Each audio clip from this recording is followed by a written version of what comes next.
हिमाचल सरकार ने बदले 24 एचएएस अधिकारी, 14 उपमंडल अधिकारियों के बदले स्टेशन।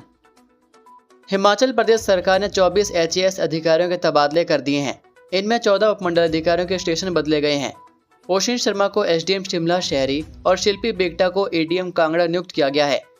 मंजीत शर्मा को फिर शिमला ग्रामीण में एसडीएम लगाया गया है, जबकि मोहित रतन को धर्मशाला में बतौर एसडीएम नियुक्ति दी गई है। मंगलवार शाम को कार्मिक विभाग की ओर से इस बाबत अधिसूचना जारी की गई। वहीं अधिक जानकारी के लिए आप यहां पर वीडियो को रोककर देख सकते हैं।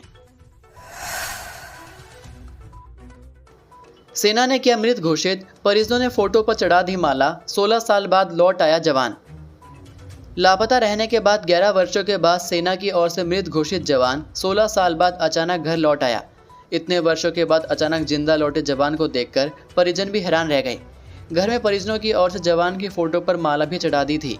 वहीं सेना की ओर से पत्नी को परिवार पेंशन समेत अन्य लाभ भी प्रदान किए जा रहे हैं।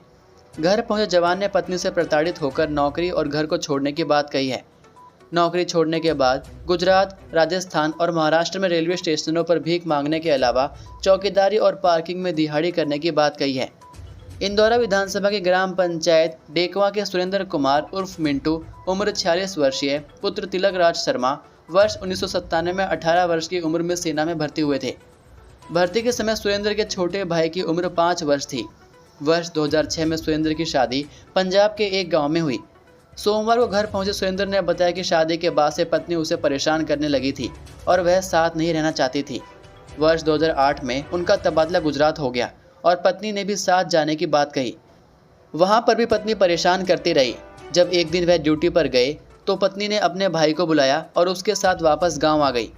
जब वह अपने पत्नी को लेने अपने ससुराल गया तो वहां से उसे डराया धमकाया गया। इसके अलावा पत्नी ने उस पर दहेज उत्पीड़न का मामला दर्ज करवा दिया। सुरेंद्र ने कहा कि वह अदालत में पेशी के दौरान जाता था, लेकिन उसकी पत्नी नहीं आती थी। इतना ही नहीं, ससुराल वाले उनको उसके बेटे से भी मिलने नहीं देते थे। पत्नी की प्रताड़ना और घर वालों को परेशान देखकर वर्ष 2009 में नौकरी और घर को छोड़ दिया। सुरेंद्र ने बताया कि नौकरी छोड़ने के बाद वह गुजरात, राजस्थान और महाराष्ट्र के रेलवे स्टेशनों पर भीख मांगकर गुजारा करने लगा।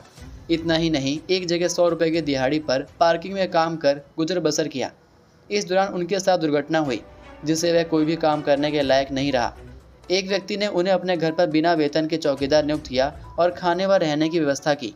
वहीं 11 वर्षों तक लापता रहने पर सेना ने वर्ष 2020 में सुरेंद्र को मृत घोषित कर दिया और सेवा लाभ के तौर पर पत्नी को पेंशन की सुविधा प्रदान की गई। सुरेंद्र ने बताया कि वर्ष 2024 में वह पत्नी की ओर से दहेज उत्पीड़न मामले में न्यायालय में सरेंडर करने पहुंचा। न्यायालय ने उसे 42 दिन के लिए जेल भेज दिया। सजा पूरी करने के बाद सुरेंद्र सोमवार को घर लौटा तो परिजनों के चेहरों पर खुशी थी। वहीं सेना जवान के 16 साल बाद अचानक लौटने के बाद सुरक्षा एजेंसियां भी सतर्क हो गई हैं। इस मामले को लेकर भी जांच की जा रही है। हिमाचल के कुछ भागों में 5 दिन मौसम खराब रहने के आसार, मैदानों में चढ़ेगा पारा। हिमाचल प्रदेश के कुछ भागों में 5 दिनों तक मौसम खराब रहने का पूर्वानुमान है। मौसम विज्ञान केंद्र शिमला के अनुसार 22 और 24 से 27 अप्रैल के दौरान ऊंचे पहाड़ी और आसपास के मध्य पहाड़ी क्षेत्रों में अलग अलग स्थानों पर हल्की बारिश होने की संभावना है। पश्चिमी विक्षोभ की सक्रियता से मौसम में यह बदलाव देखने को मिलेगा। 23 व 28 अप्रैल को पूरे प्रदेश में मौसम साफ रहने की संभावना है। अगले 4 से 5 दिनों के दौरान राज्य के कई हिस्सों में न्यूनतम तापमान में धीरे धीरे 3 से 6 डिग्री सेल्सियस की वृद्धि होने की संभावना है। वहीं अगले 24 घंटों के दौरान राज्य के कई हिस्सों में अधिकतम तापमान में 3 से 5 डिग्री सेल्सियस की उल्लेखनीय वृद्धि होने की संभावना है।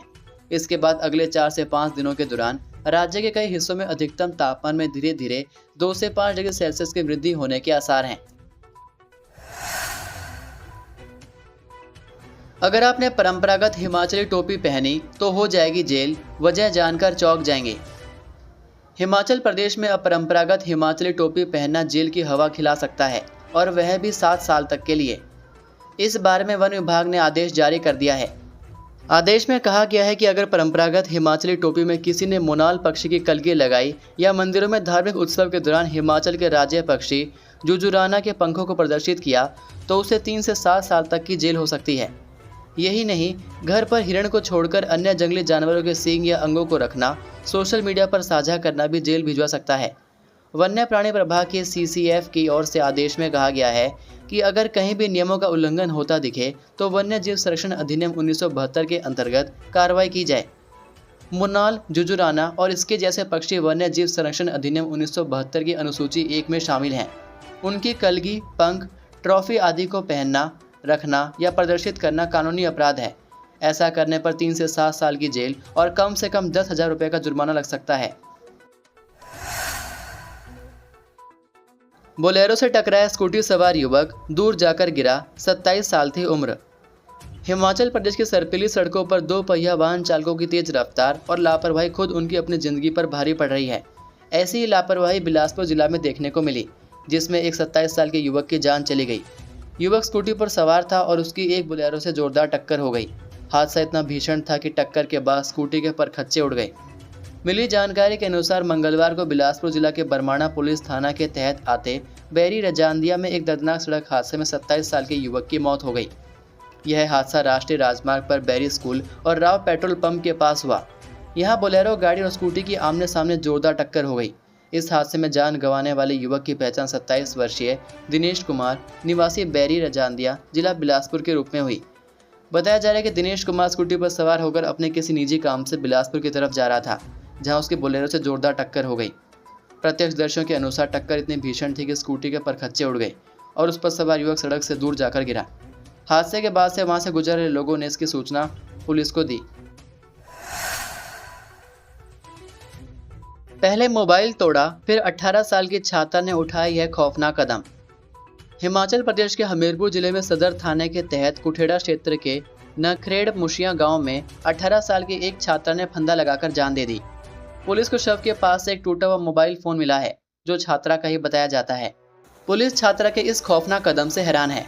लड़की की पहचान जरीना, उम्र 18 वर्षीय, पुत्री अनिल मोहम्मद, निवासी गांव नखरेड़ मुशिया के रूप में हुई। जरीना ने कुठेड़ा के स्कूल में जमा 2 की परीक्षा पास की थी। घटना के समय उसका भाई ड्यूटी पर गया हुआ था और वहां अस्पताल में इलाज के लिए अस्पताल गई थी। पुलिस के मुताबिक मंगलवार सुबह जरीना ने कमरे में लगे लोहे के गार्डर से फंदा लगा लिया। जब परिजनों ने उसके शव को झूलते देखा तो पुलिस को सूचना दी। पुलिस ने शव को कब्जे में लेकर आगे की जांच शुरू कर दी है। पुलिस ने शव के पास पड़े टूटे हुए मोबाइल फ़ोन को भी कब्जे में ले लिया है। अब पुलिस के पास आत्महत्या के कारण को जानने के लिए मोबाइल ही एकमात्र साधन बचा है। पुलिस का कहना है कि वह टूटे हुए मोबाइल को ठीक करवाकर उसके कॉल रिकॉर्ड और CDR की जांच करेगी।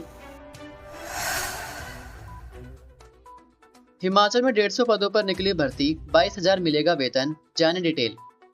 हिमाचल प्रदेश में बेरोजगार युवाओं के लिए राहत भरी खबर है। प्रदेश में 150 पदों पर भर्ती होने जा रही है।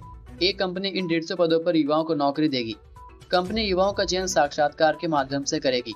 यह साक्षात्कार चंबा जिला में आयोजित होंगे। यह जानकारी जिला रोजगार अधिकारी अरविंद सिंह चौहान ने दी। हिमाचल प्रदेश के चंबा जिला में सिक्योरिटी और intelligence service India limited Hamirpur security guard और सुपरवाइजर के कुल 150 पदों पर भर्ती करने जा रही है। सिक्योरिटी और intelligence service India limited Hamirpur Chamba जिला में साक्षात्कार के माध्यम से इन पदों पर भर्ती करेगी। यह साक्षात्कार 5 दिन तक चलेंगे। सभी जगह कैंपस साक्षात्कार सुबह 11 बजे शुरू होंगे। वहीं अधिक जानकारी के लिए आप यहां पर देख सकते हैं। नशा तस्कर पति पत्नी के 70 लाख से अधिक की संपत्ति सीज। नशा तस्करी के खिलाफ सिरमौर पुलिस ने एक बार फिर बड़ी सफलता हासिल की है। वर्ष 2024 में दर्ज NDPS एक्ट के तहत एक मामले के आरोपियों के 70,70,000 मूल्य की अवैध संपत्ति को सीज करने की मंजूरी सक्षम प्राधिकारी द्वारा प्रदान की गई है। यह मामला 4 दिसंबर 2024 को पुलिस थाना माजरा में दर्ज किया गया था। गुप्त सूचना के आधार पर पुलिस ने गांव मिस्रवाला निवासी शौकत अली और उसकी पत्नी शमीना के घर पर छापा मारा था। तलाशी के दौरान उनके कब्जे से 1520 नशीले कैप्सूल बरामद हुए थे, जिसके बाद दोनों के खिलाफ NDPS एक्ट की धारा 22 व 29 के तहत FIR दर्ज की गई थी। मामले की गंभीरता को देखते हुए पुलिस अधीक्षक के निर्देशानुसार एक विशेष अन्वेषण टीम का गठन किया गया। वहीं पुलिस का कहना है कि यह कार्रवाई सिरमौर जिले में नशा तस्करी के खिलाफ उनके सख्त और समर्पित रवैये का उदाहरण है। साथ ही इससे उन तस्करों को भी कड़ा संदेश गया है जो अवैध कमाई के बलबूते अपना नेटवर्क बढ़ाना चाहते हैं। पुलिस अधीक्षक ने पुष्टि की है।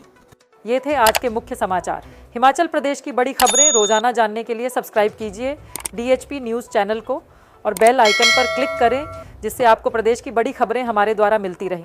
वीडियो को लाइक और शेयर ज़रूर कीजिए और आप हमारी वीडियो कौन से शहर से देख रहे हैं नीचे कमेंट करके ज़रूर बताइए। वीडियो में अंत तक बने रहने के लिए आपका बहुत बहुत धन्यवाद। जय हिंद, जय भारत, जय हिमाचल।